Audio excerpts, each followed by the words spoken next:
타이탄의 도구들이란 책에 보면은 이런 글귀가 나옵니다. 살아있다는 사실 자체만으로 우리는 충분히 보상받고 있다. 상황이 어려울수록, 두려움에 휩싸일수록, 앞이 보이지 않을수록 우리는 매 순간 살아있음을 감사해야 한다. 매 순간 구두끈을 고쳐매고 배낭을 짊어진 채 삶에 집중해야 한다. 지금 뭔가 마음에 들지 않고 좌절하기 쉬운 곳에 있는가? 지금 뭔가 마음에 들지 않고 좌절하기 쉬운 곳에 있는가? 그렇다면 그건 아름다운 희망으로 가득 찬 곳으로 갈 날이 머지 않았다는 뜻이다. 이 글은 BJ 밀러라는 사람이 쓴 글입니다. 그는 정상인이 아니에요. 두 다리와 한 팔을 잃었습니다. 대학생 시절 감전 사고로 두 다리와 한 팔을 절단해야 했습니다. 그런 그가 그 역경을 극복하고 의사가 되었어요. BJ 밀러는 지금 캘리포니아 대학교의 완화치료 전문의이면서 젠 호스피스 프로젝트의 자문위원으로 섬기고 있습니다. 그리고 죽음을 앞둔 1000명의 환자들을 인도하고 돌보면서 그들의 삶을 극적으로 개선시켜주는 그런 의미 있는 사역을 감당하고 있습니다. 두 다리와 한 팔을 잃은 젊은이가 좌절하지 않고 인생의 쓴맛 마라를 극복하고 엘림의 축복을 누리고 있습니다. 그리고 인생의 마지막 순간에 이런 환자들을 보살피는 의사가 되었어요. 그의 삶이 얼마나 아름다운지, 얼마나 본받고 싶은지, 얼마나 존경스러운지, 그 앞에 어떠한 불평과 원망을 우리가 할 수 있겠습니까? 인생의 쓴맛, 고통을 극복하고 축복과 영광의 삶을 누리는 이들이 우리 주변에 많이 있습니다. 성경에는 그런 인물들로 가득 차 있어요. 지금 여러분의 인생 광야는 어느 지점을 통과하고 있습니까? 마라입니까? 엘림입니까? 오늘 말씀 보니까 이스라엘 백성들이 모세를 원망합니다. 그 위대한 선지자를 향하여, 지도자를 향하여 원망을 퍼부었어요. 왜 원망하나요? 물이 없다고. 물이 없다고. 3일 동안 물을 먹지 못했다고. 인간적으로 생각해 보면 이해도 되고 공감도 가는 내용이라고 할 수 있어요. 광야길 걷는데 3일 동안 물을 얻지 못했으니까 얼마나 힘들었겠어요. 저라도 원망하지 않았을까? 자신이 없어요. 어떻습니까? 하루 물을 먹지 못해도 힘들 텐데 3일간 물을 먹지 못했으니, 그것도 떼약볕 광야길을 걸으면서 물을 먹지 못했으니까 얼마나 목이 타고 갈증이 느끼고 힘들었겠습니까? 그렇게 원망하며 걷다가 마라에 도착합니다. 큰 기대를 했겠죠. 이제 오아시스가 있을 것이라고 가보니 우물이 있어요. 물이 보여요. 얼마나 기뻤을까요? 야, 이제 갈증이 끝났구나. 시원한 물을 먹겠다고 잔뜩 기대를 하고 벌컥 마셨는데 이게 웬걸? 물이 서서 마시지를 못하겠어요. 그러니 얼마나 화가 났을까요? 짜증이 났을까요? 그러니 이스라엘 백성들이 화가 나고 짜증이 나고 원망을 하기 시작합니다. 화풀이 대상이 필요하지 않습니까? 원망하면. 그래서 이 모든 책임을 누구에게 돌립니까? 지도자 모세에게 돌립니다. 본문 24절 말씀대로 우리가 무엇을 마실까? 우리가 무엇을 마실까? 그렇게 모세에게 원망합니다. 무슨 의미입니까? 당신 이제 어떻게 할래? 모세 당신 이제 어떻게 할래? 모세 네가 책임져. 다 네 책임이야. 우리도 그럴 때가 있죠. 다 지도자 책임이라고. 다 부모 책임이라고. 다 담임 목사 책임이라고. 다 사장님 책임이라고. 다 선생님 책임이라고. 다 하나님 책임이라고. 책임지라고. 이 모세가 어떻게 하나요? 여호와께 부르짖어요. 본인도 힘드니까 대책이 없어요. 무슨 수로 본인이 이 썰물을 고치겠어요? 고칠 수가 없어요. 그래서 여호와께 부르짖어 도움을 구합니다. 그랬더니 여호와께서 적극적으로 응답을 하시죠. 야 모세야, 저기 저 나무 하나 있지? 그 가져다가 저 썰물에다가 집어 던져. 그랬더니 썰물이 타물로 변화가 되었어요. 먹지 못하던 물이 먹을 수 있게 되었어요. 하나님의 능력에 사로잡히면 썰물이 단물이 되기도 하고 별 볼 일 없는 인생이 유능한 인생이 되게 하고 역사의 주역이 되는 모세와 같은 인물, 모세와 같은 인물, 다윗과 같은 인물, 바울과 같은 인물로 높이 높이 세워질 수가 있는 것이죠. 날마다 하나님의 능력을 사모하세요. 그렇게 이 마라의 썰물을 실컷 마시고 엘림에 도착합니다. 그런데 엘림은 마라와 전혀 다른 장소예요. 물이 서지 않아요. 물샘이 12개나 있어요. 12개나 있어요. 그리고 종려나무가 70주나 있어요. 얼마나 시원했을까요? 엘림의 뜻이 종려나무라는 뜻이거든요. 그러니까 종려나무 숲속을 만났어요. 너무너무 좋아요. 어떻게 보면 이스라엘 백성들이 광야 걷다가 꿈꾸었던 그런 축복의 장소가 아닐까. 그 엘림에 도착해서 어떻게 합니까? 장막을 칩니다. 장막을 쳐요. 너무 좋으니까.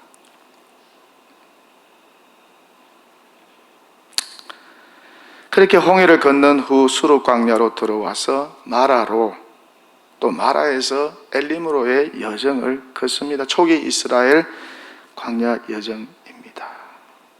이스라엘 백성이 홍해를 건넌 후에 얼마나 기뻐했습니까? 죽다가 살아났으니까,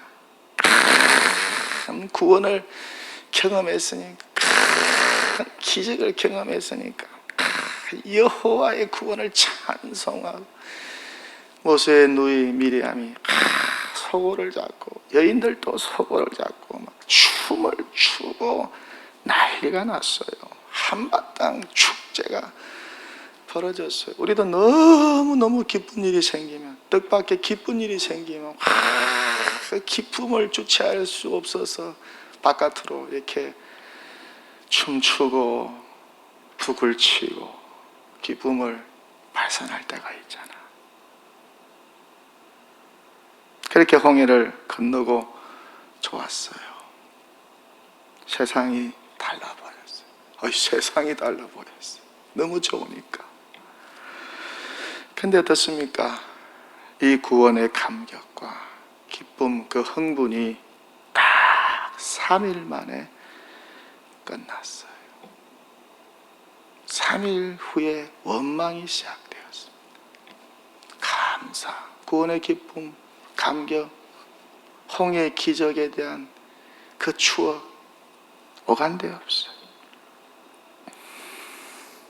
마라에 도착하기 3일 전에 홍해 바다를 건너고 나서 보여준 여호와를 찬양한 그 믿음과 그 구원의 감격과 기쁨은 어딜 갔을까요?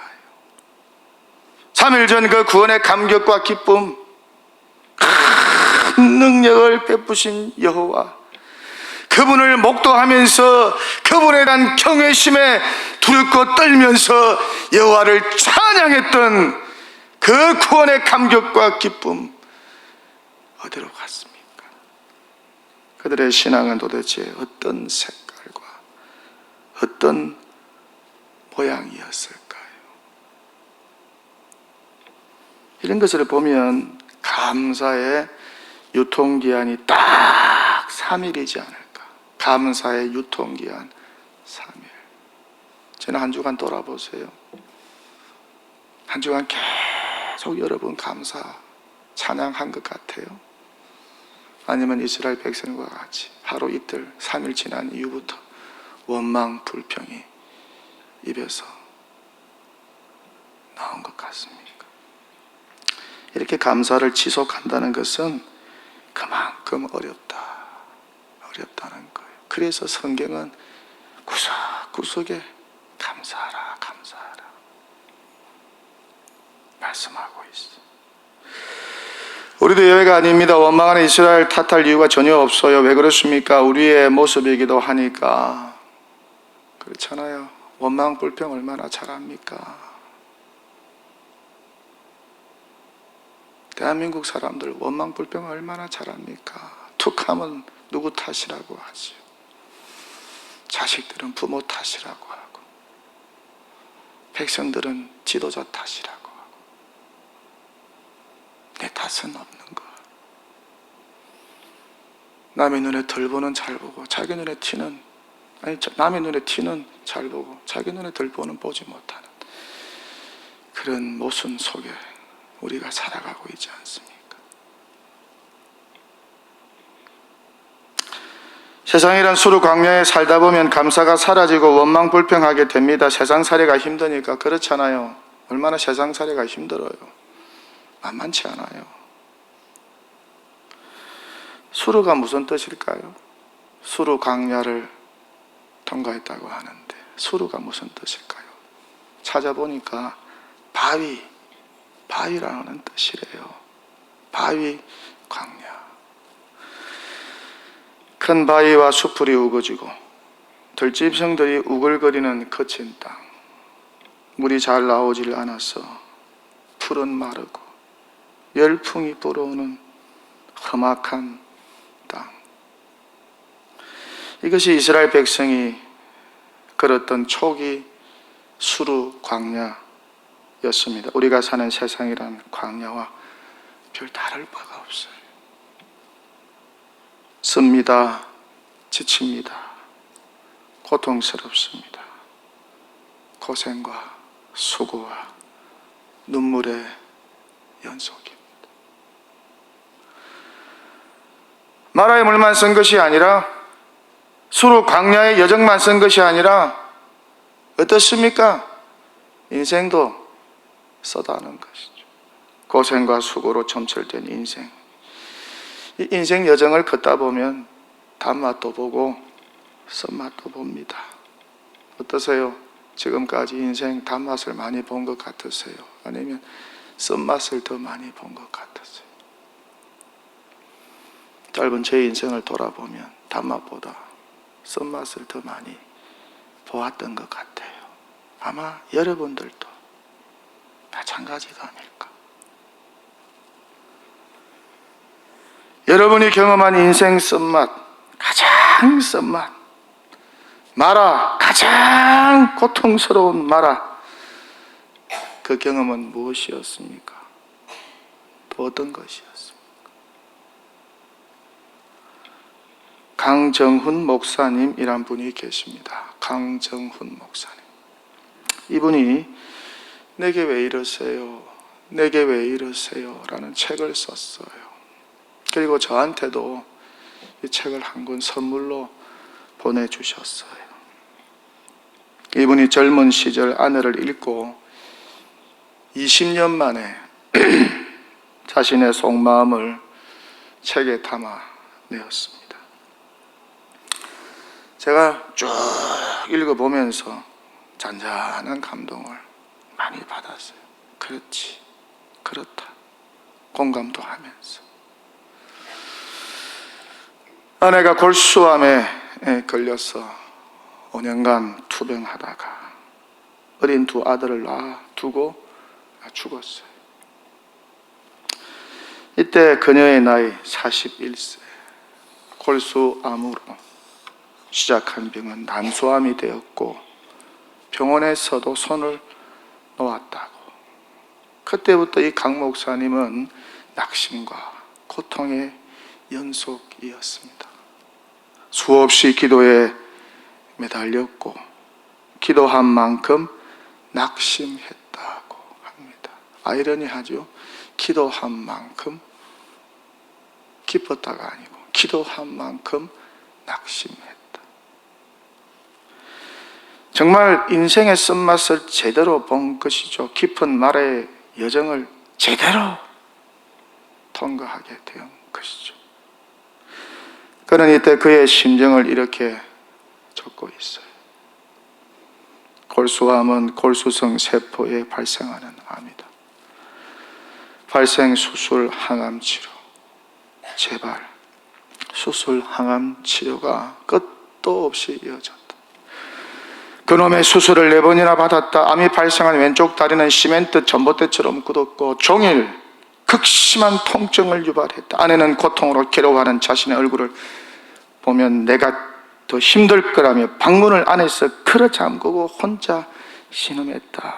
이를 악물며 고통을 참아내는 그 소리를 방문 밖에서 고스란히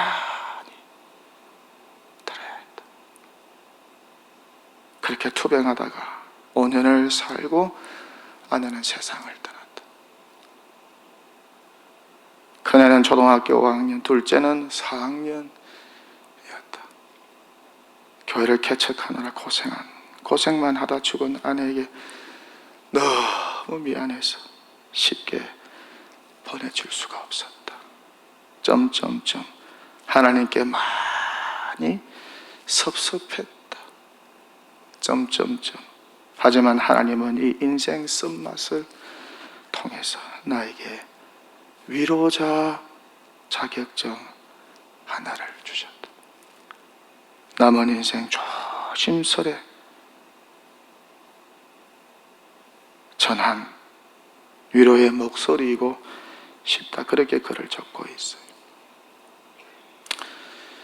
성경의 위인들도 모두 이 인생의 쓴맛을 다 맛보았어요.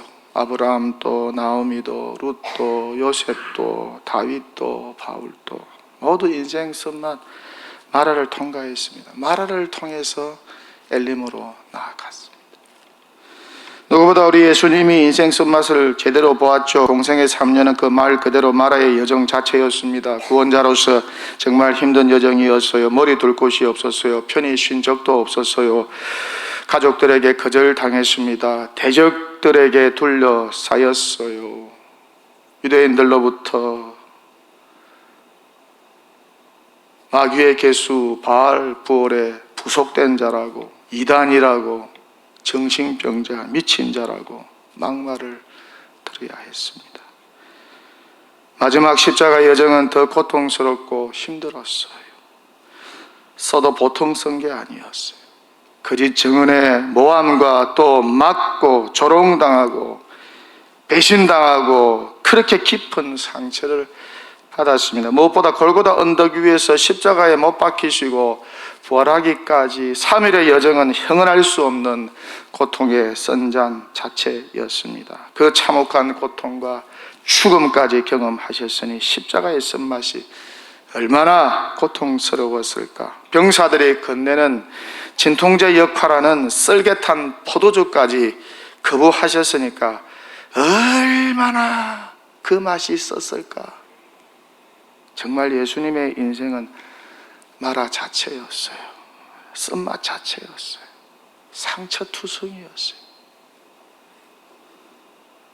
저와 여러분을 살리기 위해서, 저와 여러분을 살리기 위해서 그 십자가의 선잔을 우리 예수님께서 대신 마셔주신 것이죠.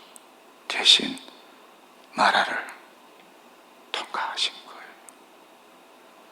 그것 때문에 저와 여러분이 마라의 인생, 의미 없는 인생, 보람도 별로 없는 인생, 그리스도의 사랑, 하나님의 사랑, 십자가에서 흘러내린 예수님 그 사랑 때문에 우리가 하루하루 힘을 얻고 소망 가지고 사는 거 아니겠어요?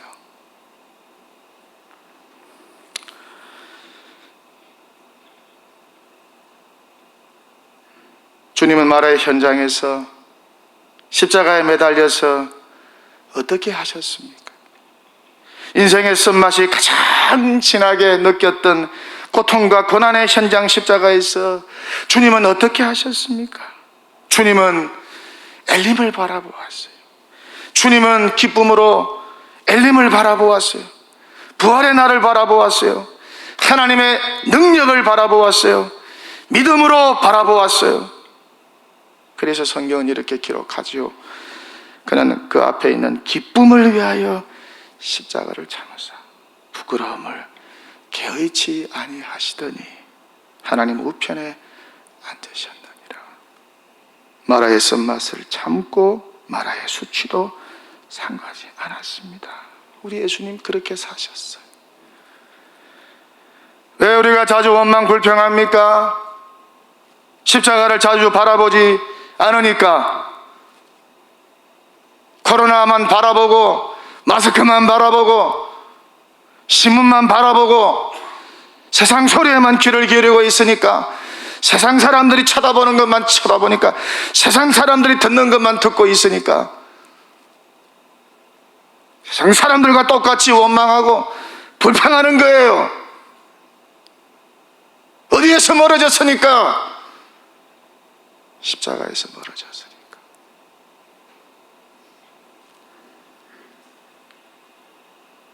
우리 인생 항해 중에 십자가를 자주 투영하지 못하니까, 그렇게 십자가에서 멀어졌으니까 날마다 원망 불평, 사람들 앞에 나와서는 감사하는 척하지만 혼자 있을 때 얼마나 남들이 안 볼 때는 원망 불평 많이 합니까? 그게 저와 여러분의 실상 아니에요? 세상 사람들하고 다른 게 뭐가 있어요? 똑같이 원망하고 똑같이 불평하고 똑같이 탓하고 비난하고 정죄하고.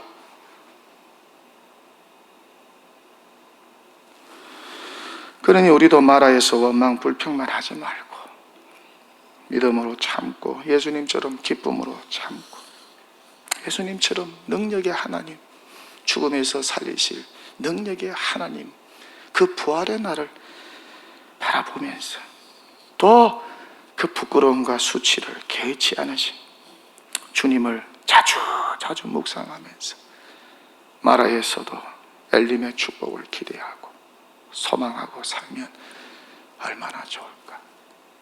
그런 가능성을, 그런 희망을 가져봅니다. 그러니 마라의 여정 중에서도 미리 감사하고 미리 기뻐하고 살면 어떨까? 그렇게 마라에서도 믿음으로 엘림을 꿈꾸고 엘림을 기대하면서 살아가면 얼마나 좋을까. 엘림으로 가기 위해서는 반드시 마라를 통과해야 합니다. 어쩔 수 없어요. 마라를 패싱할 수가 없어요. 우리 주님도 마라를 통과하셨어요. 인생 광야 여정의 법칙입니다. 엘림으로 가기 위해서는 반드시 마라를 통과해야 된다. 마라에서의 반응이 우리의 실상이다. 우리의 믿음의 현주소다. 그렇다면 마라에서 엘림까지 거리가 어느 정도일까요? 아주 짧다고 하죠. 10km 밖에 되지 않는다고 해요. 아주 가까워요. 그렇게 멀지 않아요. 그런 이스라엘 백성들이 마라의 여정이 힘들어도 조금만 더 참고 여호와의 능력을 믿고 지도자를 신뢰하면서 구원의 감격과 기쁨으로 가나안 입성을 소망하면서 사랑으로 한마음 되어서 엘림으로 걸었다면 얼마나 좋았을까라고 하는 안타까움이 짙게 묻어나는 성경 말씀이 오늘 본문 말씀입니다. 설교를 마칩니다. 마라를 통과해야 엘림에 도착합니다. 인생의 단맛이 흘러내리는 축복의 땅 엘림으로 가기 위해서는 반드시 마라를 거쳐야 한다는 사실, 이 사실을 새롭게 인식하고 우리 앞에 펼쳐진 광야의 여정을, 그 여정이 내가 원치 않는 장소일지라도, 내가 피하고 싶은 장소일지라도, 그런 마라일지라도 그곳에서 좌절하거나 원망 불평하지 말고 오히려 엘림을 기대하면서 엘림을 소망하면서 사는 믿음의 사람들 되면 얼마나 좋을까. 지금 여러분의 인생 여정이 마라의 여정이라고 생각되는 분이 계십니까? 엘림의 믿음으로 승리하시기를 축원합니다. 엘림의 믿음으로 승리하시기를 축원합니다. 얼마 남지 않았어요. 엘림에 도착할